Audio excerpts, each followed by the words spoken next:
Hai semua, di video kali ini saya masih melanjutkan tentang UMKM yang gara-gara transaksi saham nggak bisa pakai PPh final 0,5%.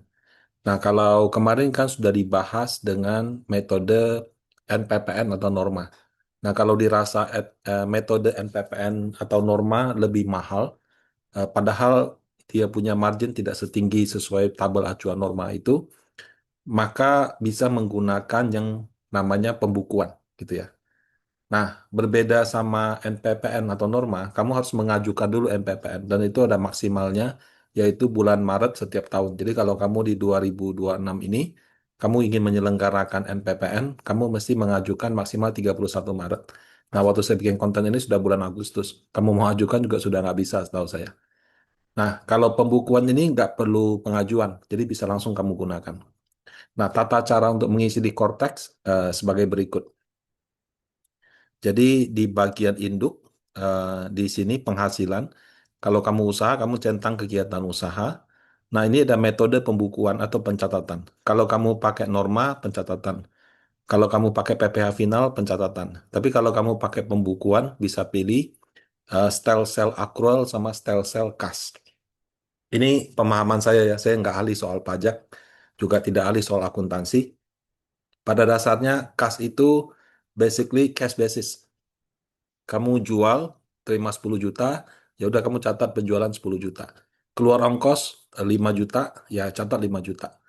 Nah, kalau accrual itu mungkin kamu terima DP 10 juta, terus pembayaran finalnya 20 juta. Nah, pemahaman saya, accrual itu bisa kamu catat 30 juta. Kenapa? Karena kamu sudah accrue, kamu sudah mengakui di depan, walaupun terimanya nanti. Sama juga biaya. Biaya kamu bayar DP dulu, sisanya kamu lunasin. Pada saat kamu bayar tuh kamu sudah mengakui ada hutang, itu juga accruals gitu. Jadi kalau yang catatnya accrual itu kamu mesti mengerti tentang utang dan piutang sama akuntansi. Nah, kalau Bapak Ibu UMKM yang mungkin belum menyelenggarakan nggak pakai accounting gitu ya, ya mungkin saran saya pakai kas saja. Jadi cash basis terima uang kapan ya catatnya kapan, keluarkan uang kapan catatnya kapan seperti itu. Nah ini, oops, sorry. Nah kemudian setelah kamu centang dua itu, Bapak Ibu scroll ke bawah. Nah di sini di 1B2 kamu pilih ya saya termasuk orang pribadi pengusaha tertentu. Di 1B3 kamu jawab tidak saya menyelenggarakan pembukuan. Kemudian di 1B4 ini kamu pilih dagang, jasa, industri. Nah, eh, pilih salah satu dari tiga itu akan menghasilkan eh, input yang berbeda. Jadi kamu kalau pilih dagang, dia nanti suruh kamu input itu formatnya laporan keuangan PT. Kalau kamu pakai jasa, ya nanti laporan keuangan PT yang basisnya jasa. Kalau kamu industri, laporan keuangan yang basisnya industri. Gampangnya gini, ya kalau cuma dagang-dagang beli apa import terus jual atau kamu ekspor ke luar negeri, pokoknya cuma dagang lah gitu ya. Nah, dagang barang tuh dagang. Tapi kalau kamu misalnya bikin kelas, bikin jasa salon misalnya gitu ya, itu kan nggak ada persediaan, nggak ada apa. Nah, itu kamu pilih jasa. Kalau kelas saham gimana, Pak? Kalau kelas saham itu, eh, kalau kelasnya one on one ya, misalnya kamu sendiri yang bikin, bayarnya langsung ke kamu, itu nggak bisa dikategorikan sebagai kegiatan usaha karena kamu masuk seperti penasehat investasi, masih ada izin OJK-nya. Tapi kalau kamu bikin sekolah, nah terus mempekerjakan pengajar banyak orang, ada adminnya, kemudian ada bagi hasilnya segala macam, maka itu mungkin bisa dikategorikan sebagai jasa. Jadi jasa itu kalau di bidang kelas-kelas investasi, kalau perorangan sudah pasti bukan kegiatan usaha, itu harus pekerjaan bebas. Kamu sudah masuknya kayak konten kreator gitu, pengajar atau apa. Tapi kalau kamu buka sekolah, nah itu bisa kategorikan jasa. Nah, baru industri. Nah, industri ini lebih ke pabrik. Jadi kalau usaha kamu pabrik, kamu pilih industri. Oke. Nah, kan di contoh yang di bagian satu itu saya pakai KLU 46693, di mana wajib pajaknya adalah dia dagang alat-alat kesehatan gitu. Nah, saya ulangi lagi, omsetnya itu yang jualan di dalam negeri 3M, Kemudian dia juga coba ekspor, tahun lalu dapat 250 juta. Total omsetnya 3,25 M. Statusnya itu adalah kawin dengan satu anak. Nah, karena dia dagang, dia pilih dagang gitu. Nah, kamu kalau pilih dagang L3A1. Kamu kalau pilih jasa L3A2. Kamu kalau pilih industri L3A3 ya. Jadi dia punya pengisian itu berbeda. Nah, di sini saya pakai contoh yang 3A1 dulu. Nah, ketika kamu sudah klik L3A1, itu nanti ada dua bagian. Yang pertama laba rugi, yang kedua neraca atau posisi keuangan. Nah, laba rugi ini nanti ada keluar kayak penjualan domestik, sorry kalau agak kabur ya. Penjualan ekspor, kemudian retur, potongan penjualan, kemudian ada HPP. Ya. Nah, basically kamu harus menginput gitu. Nah, cara inputnya bagaimana? Klik tombol yang ada di sebelah kiri ini. Nah, setelah kamu klik, contohnya ya, misalnya begini. Saya klik coba yang penjualan domestik sama penjualan ekspor. Ini sorry kalau agak kurang jelas ya. Jadi nilai komersial, ini saya tulis 3M 70 juta. Kemudian non-objek pajak 50 juta. PPh final 20 juta. Ini sekali lagi ya, saya isi ini untuk contoh saja ya. Jadi misalnya nih, kamu dagang. Pas dagang itu kan kamu jualan dapat uang. Katakan uangnya kamu taruh di reksadana gitu. Terus kamu endepin, pas kamu jual untung gitu.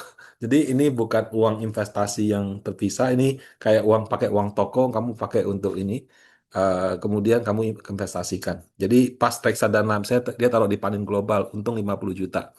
Dia taruh di deposito misalnya, dapat 20 juta misalnya.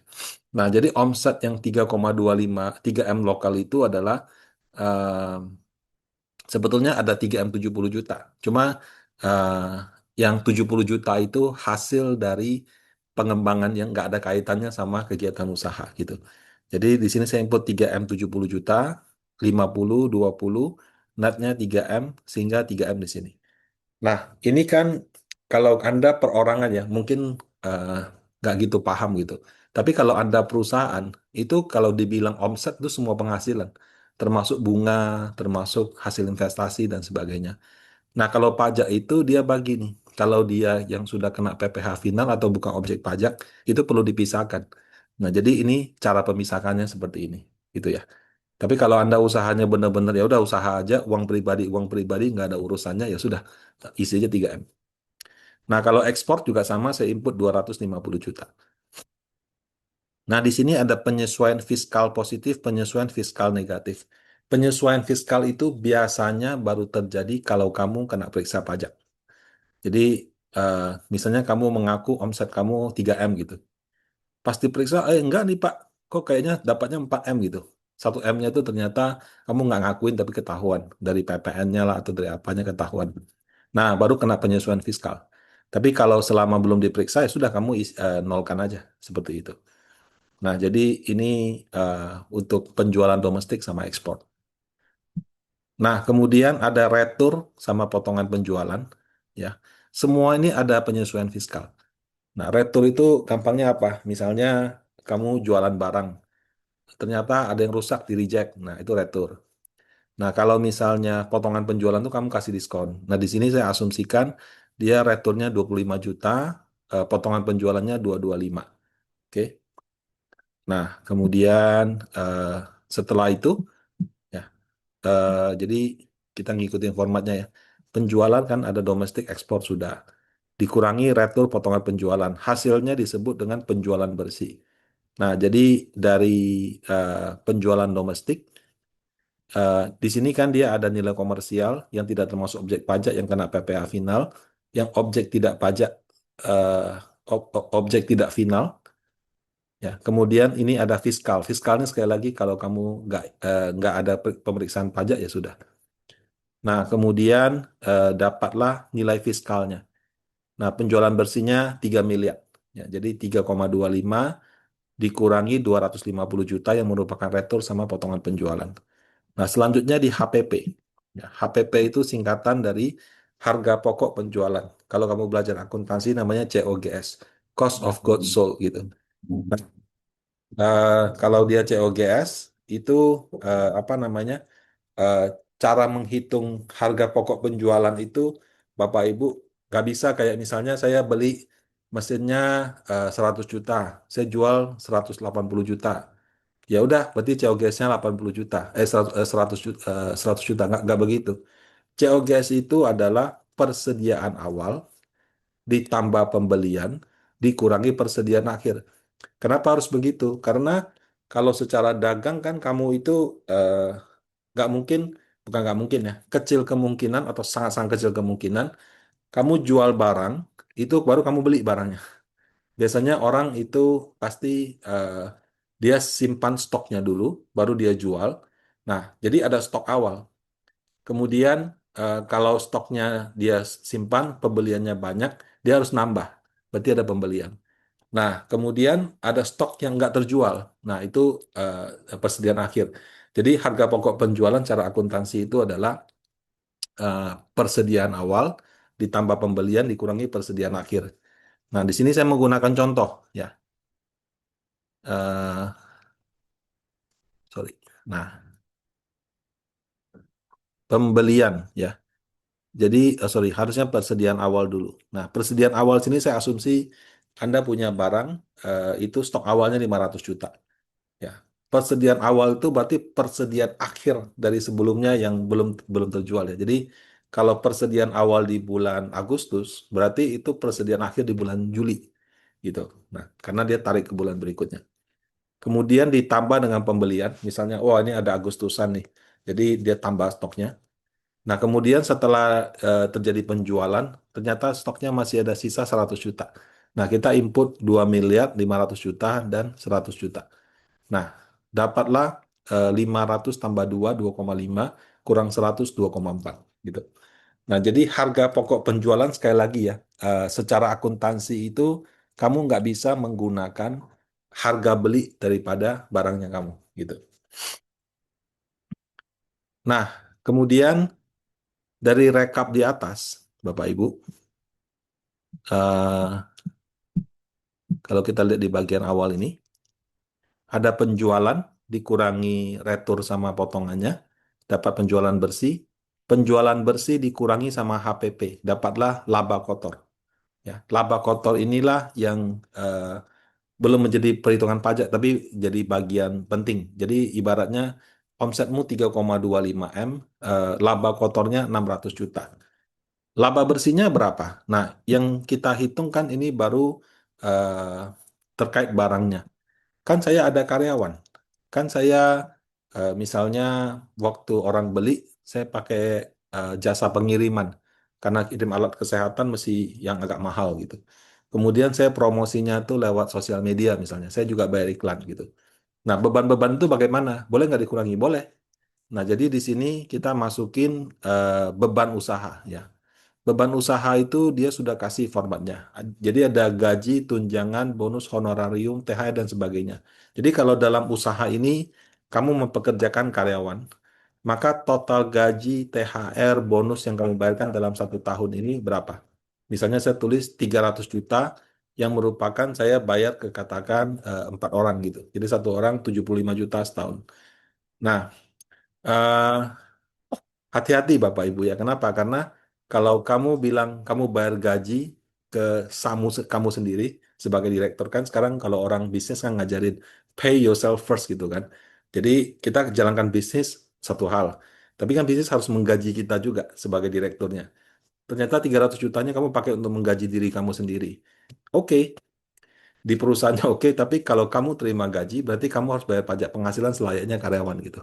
Nah, itu. Nah, kalau kamu bilang, enggak kok Pak, ini saya benar-benar gaji ke karyawan orang lain.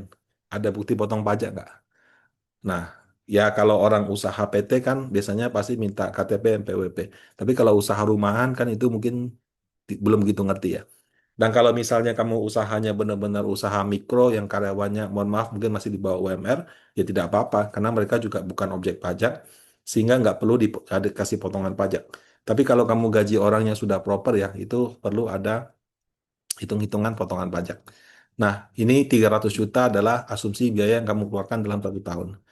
Nah, beban transportasi tadi 50 juta ya. penyusutan dan amortisasi. Jadi kalau misalnya kamu punya peralatan di yang menjadi ini, kamu susutkan, nah biaya penyusutannya bisa mengurangi. Eh, jadi contoh misalnya kamu beli mobil gitu, mobilnya kamu pakai untuk visit satu persatu. Mobilnya kamu beli misalnya harganya 300 juta. Penyusutannya kalau nggak salah mobil itu 4 atau 5 tahun. Nah, jadi kamu bagi, katakan 5 tahun ya. Berarti 1 tahun tuh boleh kamu klaim sebagai expenses 60 juta gitu. Jadi kalau beli aset itu nggak bisa kita pakai untuk biaya semua. Beli aset itu di jadi biaya itu dengan cara penyusutan gitu ya. Nah, kalau asetnya aset fisik berarti itu kendaraan misalnya, bangunan misalnya. Kalau asetnya aset non fisik misalnya software atau apa itu amortisasi. Kemudian beban sewa, kalau kamu misalnya dalam menjalankan usaha kamu sewa, bunga kalau bayar bunga bank, beban sehubungan dengan jasa, beban piutang tidak tertagih, jadi kredit macet gitu ya. Kamu kasih orang beli ternyata dia macet, ya udah kita masukkan. Beban pemasaran atau promosi, kamu iklan-iklan. Beban entertainment, jadi kalau kamu apa traktir orang makan seperti itu. Beban umum dan administrasi, ini kayak biaya materai, biaya printer, apalah gitu ya, komputer, beban usaha lainnya. Nah, asumsi dalam 1 tahun itu kamu keluarkan uang 400 juta. 300 di gaji, 50 di transport, 50 di beban promosi. Nah, sehingga dapatlah beban usaha 400 juta. Nah, 400 juta, tadi kan pendapatan brutonya itu 600. 600 kurang 400, dapatlah 200 juta. Nah, inilah dasar pengenaan pajaknya. Jadi setelah kamu menginput ya, ini tadi cara inputnya ya, beban pemasaran atau apa. Kalau yang koreksi fiskal ini, nah kalau tadi di penjualan itu ada koreksi fiskal, biaya juga ada koreksi fiskal. Nah, koreksi fiskal di biaya justru inilah yang justru suka menjadi sengketa. Misalnya tadi kita bilang, saya keluarkan uang 50 juta untuk transportasi. Mana invoice-nya? Loh, harus ada invoice. Iya dong. Kamu kan setiap keluar uang itu berarti seseorang menerima. Nah, karena dia menerima, dia menerbitkan nota. Nah, di nota itu jelas itu PT apa. Bahkan kalau misalnya kamu deal dengan perusahaan besar, diminta diminta nomor KTP atau nomor NPWP gitu. Kenapa? Karena kalau kamu misalnya mencatat, oh ya saya keluarkan uang X juta kepada pihak si A, pajak tahu oh si A ini terima uang dari kamu X juta gitu. Jadi dia bisa trace balik ini kamu lapor pajaknya sesuai aturan apa tidak. Nah, jadi kalau koreksi fiskal di biaya itu justru yang lebih sering terjadi. Menurut kita biaya, tapi karena nggak bisa kita buktikan, orang pajak bilang ini bukan biaya harus dinolkan. Nah, kayak gitu ya. Contoh yang paling sering itu adalah kamu gaji orang, tapi kamu nggak potong pajaknya. Nah, itu bisa dianggap biayanya nggak ada gitu. Seringnya seperti itu. Makanya kalau kamu menawarkan jasa kepada perusahaan apapun, pada saat mereka bayar, kalau dia akuntansinya genah gitu ya, dia punya orang finance genah, benar, dia pasti minta nomor KTP kamu. Nah, dia potong pajak. Orang yang dipotong pajak mengira sudah selesai. Bukan. Itu kan cuma dipotong paling 2,5%. Orang yang menerima pembayaran itu selanjutnya harus membayar lagi sesuai tarif pajak dia yang sebenarnya. Jadi pemotongan 2,5% itu bukan berarti sudah final. Tetap yang bersangkutan mesti bayar. Nah, jadi ini cara inputnya. Sekali lagi koreksi fiskal ini baru diinput kalau diperiksa. Kalau nggak diperiksa, nolkan aja. Nah, jadi tadi setelah kita input, dapatlah laba usaha itu 200 juta yang sebagai laba bersih sebelum pajak ya kalau kalimatnya. Itu yang dipakai sebagai dasar perhitungan. Nah, sebelum kita ke bagian induk, kalau kamu scroll ke bawah, itu ada lagi yang disebut dengan posisi keuangan atau neraca. Laporan posisi keuangan atau neraca.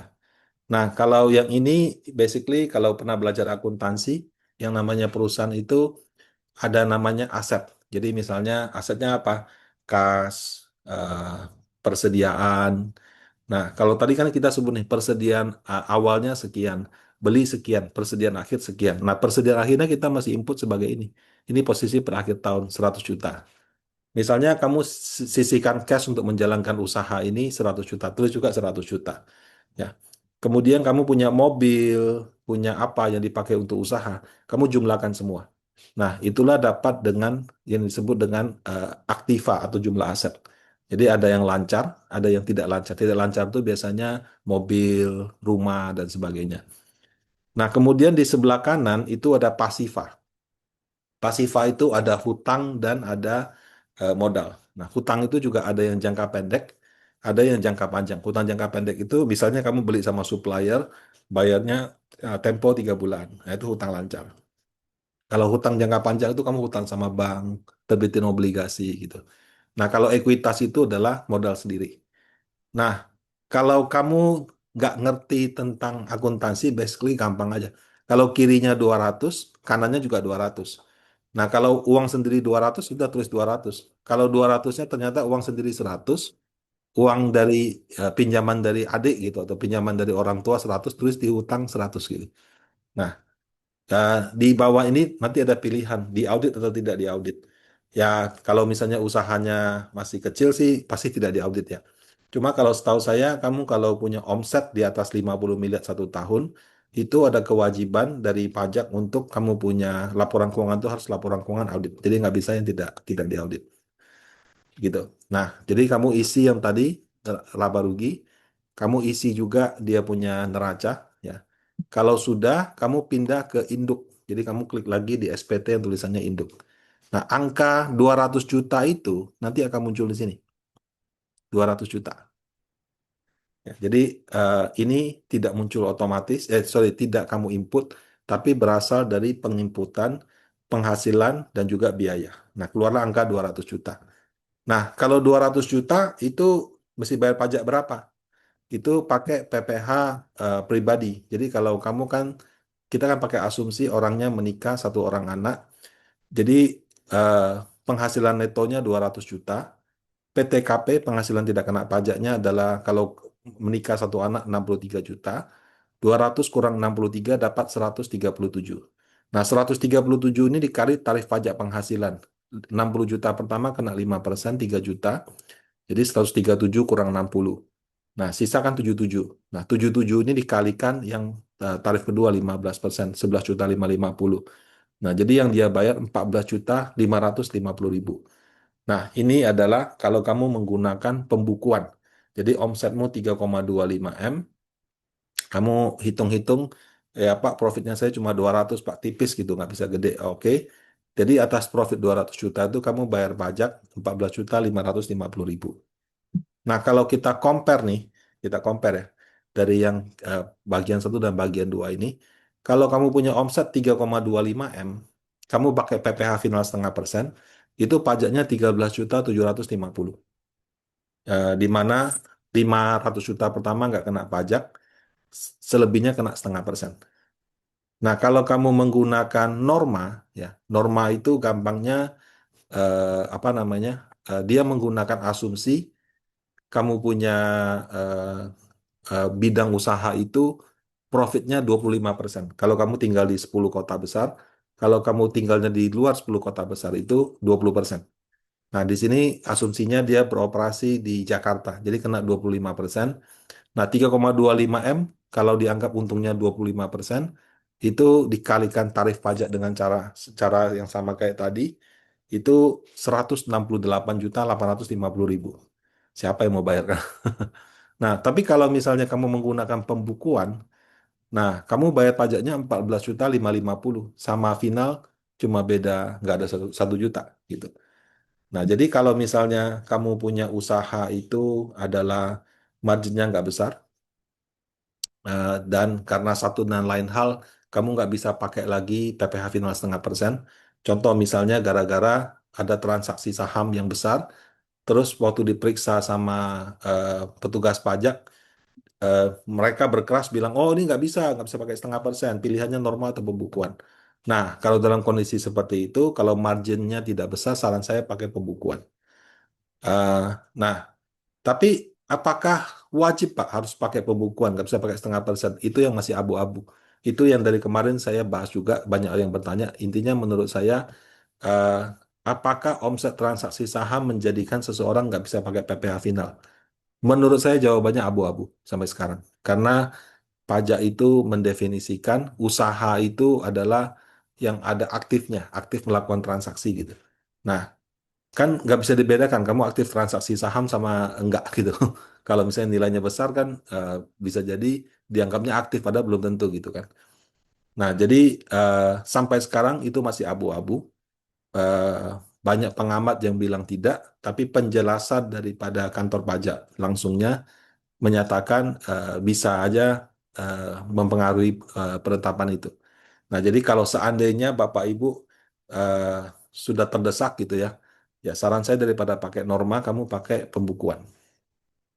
Nah, pakai pembukuan ini sekali lagi eh, satu, kamu harus punya administrasi yang bagus. Administrasi yang bagus itu artinya setiap kali kamu keluarkan, kamu dapat penghasilan, ada invoice-nya, ada notanya. Kemudian setiap kali kamu keluarkan uang, juga ada invoice-nya, juga ada notanya. Invoice yang kamu keluarkan itu nggak cuma sekedar invoice. Kalau kamu bayar ke orang, kamu ada nomor KTP-nya. Kamu kalau bayar ke perusahaan, kamu ada nomor NPWP-nya. Apabila dokumen-dokumen tersebut itu tidak lengkap, sangat rentan terjadi koreksi fiskal. Ya, jadi contoh misalnya dengan hitungan pembukuan tadi kan dari omset 3,25 M, labanya 200 juta. Nah, tapi setelah pajak periksa, oh biaya kamu ini banyak yang nggak bisa diakui nih karena nggak lengkap ini, jangan-jangan fiktif atau apa. Jadi biaya kamu yang tadinya 300 juta itu nggak bisa diakui, harusnya itu dihitung sebagai nggak bisa jadi biaya. Jadinya kamu untung 500 juta. Nah kalau untung 500 juta, kamu kalau bayar PPh dengan tarif yang normal itu mungkin bisa kenanya 100 jutaan something gitu. Nah itu yang bisa menjadi permasalahan. Nah, kalau misalkan kamu nggak ngerti tentang itu, saran saya ya, kamu bisa pakai aplikasi akuntansi yang sekarang sudah banyak dan murah-murah gitu. Contoh kayak Zahir, kayak Accurate gitu ya, dan sejenisnya. Itu setiap kali ada pendapatan ya kamu klik, dia masuk. Ada pengeluaran kamu klik, dia juga masuk. Nanti tinggal klik satu tombol langsung jadi laporan keuangan. Langsung jadi apa? Nah, itu akan sangat memudahkan kalau kamu mau lapor pajak nantinya. Dan kamu juga punya catatan, oh bisnis kamu untung berapa, rugi berapa. Kalau kamu catatnya masih pakai cara manual, bukan berarti tidak bisa, tapi nanti pembukuannya itu akan jadi problem pada saat sedang ada pemeriksaan gitu. Nah, eh, kalau kamu punya pembukuan juga sudah rapi ya, saran saya ya, mending usahanya dijadikan PT. Kenapa? Karena kalau kamu usahanya dijadikan PT, kamu pajaknya bukan pakai PPh perorangan yang bisa maksimal 35%. Tapi kamu menggunakan pajak untuk badan yang kalau omsetnya di bawah 50 M, itu tarifnya 11%. Kalau kamu omsetnya di atas 50 M, omset ya bukan laba ya, itu tarifnya 22%. Nah, jadi kalau kamu punya pembukuan sudah rapi, kamu nggak ada problem soal PPN gitu ya, maka saran saya sih, sebaiknya kamu menggunakan bentuk badan hukum PT. Nah, jadi transaksi pribadi kamu tetap pakai nama perorangan, sehingga nggak mempengaruhi tarif pajak final PT kamu. Yang usaha kamu baru pakai PT, lebih kena. Tapi ya kalau mendirikan PT atau CV kan tentu ada administrasi tersendiri gitu. Ya. Eh, tapi ya kalau saran saya sih gini ya. Pertama, apakah omset saham itu bisa membatalkan hak seseorang menggunakan PPh final 0,5%? Sampai sekarang masih cenderung abu-abu. Ya, ada yang bilang iya, ada yang bilang tidak. Tapi kalau kamu memang ingin menjalankan dua hal itu dengan serius, saran saya sih bisa menggunakan pembukuan. Akan lebih baik lagi kalau nggak PT, kalau nggak transaksi saham kamu atau usaha kamu, salah satunya dijadikan PT. Nah, kalau kamu sudah jadikan PT, itu adalah dua yang terpisah. Jadi nggak bisa orang menggunakan omset transaksi saham untuk menentukan kamu bisa pakai PPh final apa tidak. Nah, demikian konten kali ini. Semoga bermanfaat. Kalau ada pertanyaan, bisa di kolom komen. Terima kasih.